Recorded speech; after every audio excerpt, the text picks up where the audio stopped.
ঢাকার উজ্জ্বল আলো আর ব্যস্ত রাস্তাগুলোর ভিড়ের অচেনা কোনো হাসির আড়ালে লুকিয়ে আছে এক ভয়াবহ ফাঁদ।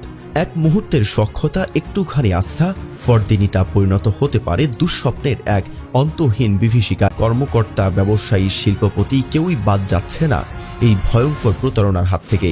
আধুনিক যোগাযোগ মাধ্যম, মিউজিক ভিডিও, নাটক, সোশ্যাল মিডিয়াকে কাজে লাগিয়ে এই চক্রগুলো সহজ সরল মানুষদের টার্গেট করে, তারপর পরিচয়ের সূত্র ধরে গড়ে তোলে ব্যক্তিগত সম্পর্ক। হন সম্প্রতি এমনই একটি ভয়াবহ হানি ট্র্যাপ চক্রের ফাঁদে পড়ে সর্বস্ব হারিয়েছেন চট্টগ্রামের এক সরকারি উচ্চপদস্থ কর্মকর্তা, যিনি সংস্কৃতি অঙ্গনের সাথে সরাসরি যুক্ত।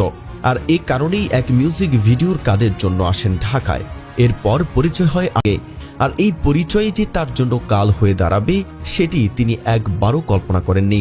এদিকে পরিচয়ের পর এই ব্যক্তির সাথে দ্রুতই সখ্যতা গড়ে তোলে, নিয়মিত ফোনালাপ, সেই সাথে দেখা সাক্ষাৎ বাড়তে থাকে তাদের মধ্যে। আর এই ঘনিষ্ঠতাকে পুঁজি করে শুরু হয় ভয়ঙ্কর এক ষড়যন্ত্র। চলতি বছরের ফেব্রুয়ারিতে পরিচয় ঘটলেও কিছুদিনের মধ্যেই ওঠেন তার নোংরা খেলায়। তিনি এই ব্যক্তিকে জানান তার স্বামী সড়ক দুর্ঘটনায় আহত হয়েছেন এবং জরুরি চিকিৎসার জন্য তিনি 10 লাখ টাকা ধার চান। আর এই কর্মকর্তা ঘন কথার মায়ায় পড়ে তার হৃদয়ে সহানুভূতির ইচ্ছা জেগে ওঠে। আর এই সহানুভূতি থেকেই তিনি 5 লাখ টাকা ধার দেন। শর্ত ছিল অল্প সময়ের মধ্যেই ফেরত দেওয়ার। কিন্তু সপ্তাহ পেরোলেও টাকা ফেরত আসেনি, বরং টাকা ফেরত চাইতে গেলে কর্মকর্তাকে ঢাকায় আসতে বলেন। কিন্তু সরল মনে এই ব্যক্তি টাকা নেওয়ার জন্য আসেন ঢাকায়, আর এসেই পড়েন সেই পূর্ব পরিকল্পিত ফাঁদে।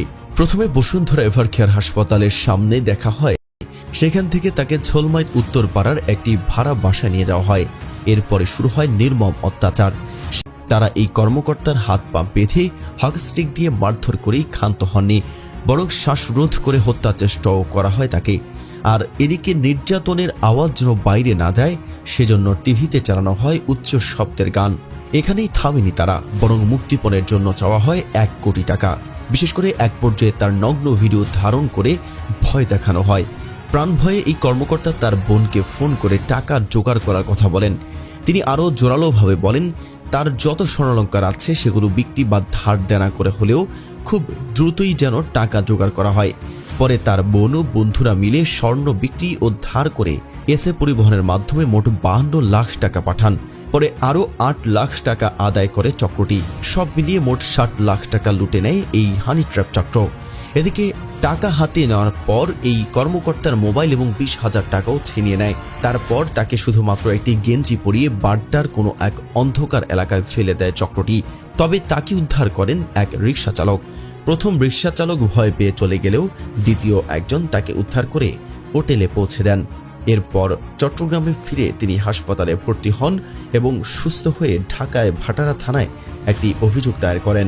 এই অভিযোগের পরিপ্রেক্ষিতে ভাটারা থানা পুলিশ অভিযান করা হয়।